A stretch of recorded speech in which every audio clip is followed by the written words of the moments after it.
So today I'm just tying in the tomatoes. So what I'm going to do and what I'm going to show you is how that I go about that. And everybody has their own different styles. This year I tried making a t-shirt yarn because the boys had loads of extra shirts that they've outgrown from their school. So no reason to keep onto those, and why throw them away when you can use them. So I made that today, and I'm just going to give this a go and hopefully it works because it's a great way of reusing things. So as I'm tying them into the stakes, I'm also pruning them. The reason why we prune is so that it increases the airflow through the tomatoes so that you're less likely to contract blight, or you'll get it later on. And that's a big consideration in England because it's quite a rainy country. And when you have a lot of rainy days and then warm mornings the next day, then that can lead to a fungal disease called blight. And when it comes through, it pretty much decimates your entire crop very, very quickly, and you'll be left with nothing but black goo. So we want to prevent that. And a great way of doing that is just by letting more air come into the plant. So it helps to dry out the bottom whenever it does rain. So this is a tomato in all its natural glory, and as it grows, it will start to bush out, even the vine ones. And what you'll see is it has these little side shoots. So this is the main stem here, up through here, that big thick stem. And they have the arms, the branches coming off. But right in between the main stem and the branch, there's this little sucker that will start to sprout. And given time, that will really bush out and start bearing fruit. So you might be under the assumption that if you let your plant just go wild, that you'll get more fruit out of it. But when it does that, it really slows down the size of your fruit and how quickly that they will ripen. So overall it's better just to let less fruit set, but you'll have higher quality fruit. So the first thing we're going to do is start to remove the suckers. So we're going to come in here and we're going to find the main stem and the branch, and right in the middle we're just going to pop that off by bending it back. Now you can reroot these because tomatoes are great at growing off roots from their stem. So you can just put that in a bowl of water or put that on some really wet compost and it'll start to grow roots if you wanted to have more tomato plants. But I don't. So I'm just going to keep going. So there's the main stem, the branch right in the middle, little sucker. Pull that off. Go on here, pull that off. Here, pull that off, and that. So those are the main suckers. But then also I have some leaves that are touching down on the ground. And when that happens, you're more likely to develop blight because the spores that live for blight live on the soil.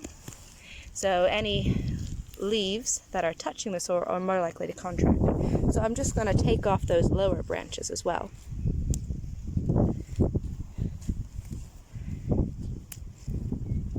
I missed a sucker.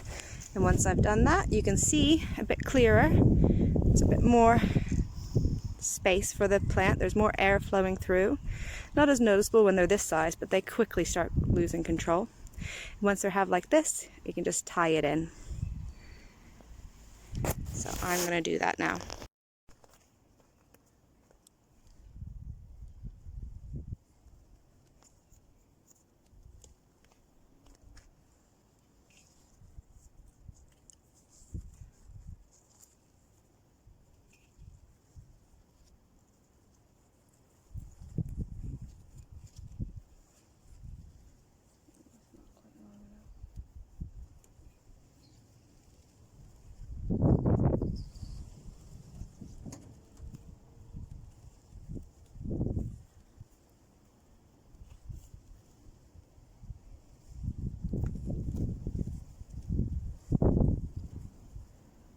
There's a fruit setting.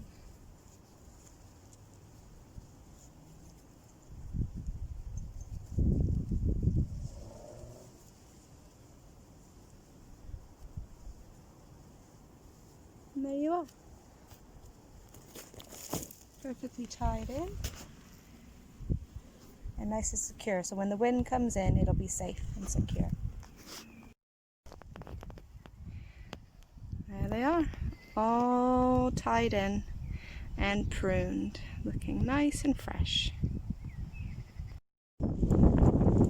Peppers are another plant that are great for pruning. They tend to grow grow on one long stalk if you don't prune them, which is fine. They'll still set off fruit, but the fruit's quite heavy, and if it's only on one long stalk, one long vine, it can easily fall over. So to make them sturdier and stronger, we top the top of them off, and then they'll branch out and grow a bigger, bushier plant, which is more productive and sturdy for the heavy fruit that it produces. Let me show you how.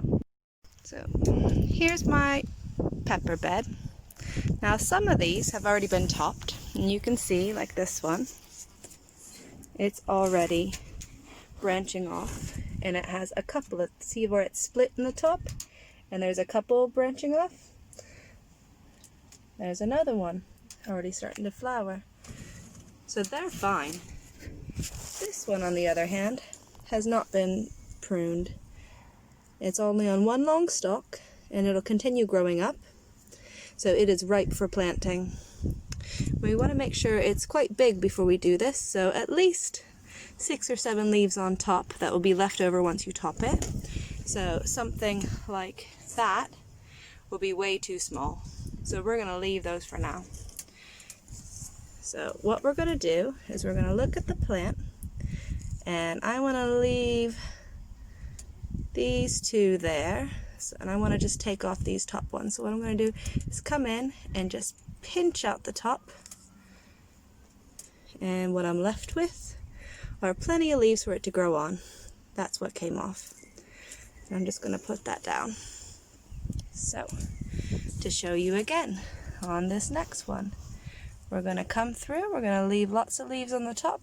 We're just going to come in and pinch off some of the top leaves. There you go, that is topped, ready to bush out. Okay, so we're going to be pruning this basil, or basil as they call it here in the UK, just to make sure that it bushes out more and puts off more leaves. Now you would normally, in these kind of things, pick up the biggest leaves, but actually that just stunts the growth. So what you want to do is you want to go underneath here. If you look here, you see there's a collection of 4 leaves growing right at that stem, and you're just going to pinch off there, so you leave the big leaves on the bottom to collect all the sunlight for photosynthesis, and these leaves here will start to grow out. And every time you go to harvest, every time it starts to get bushy again, you do the same thing. So you just kind of snap the stem right next to that 4 leaf there, and pretty soon your plants will be nice and bushy, and you'll be making pesto with the best of them. Pesto is the besto, as they say. Yep, so that's it. Super quick and easy.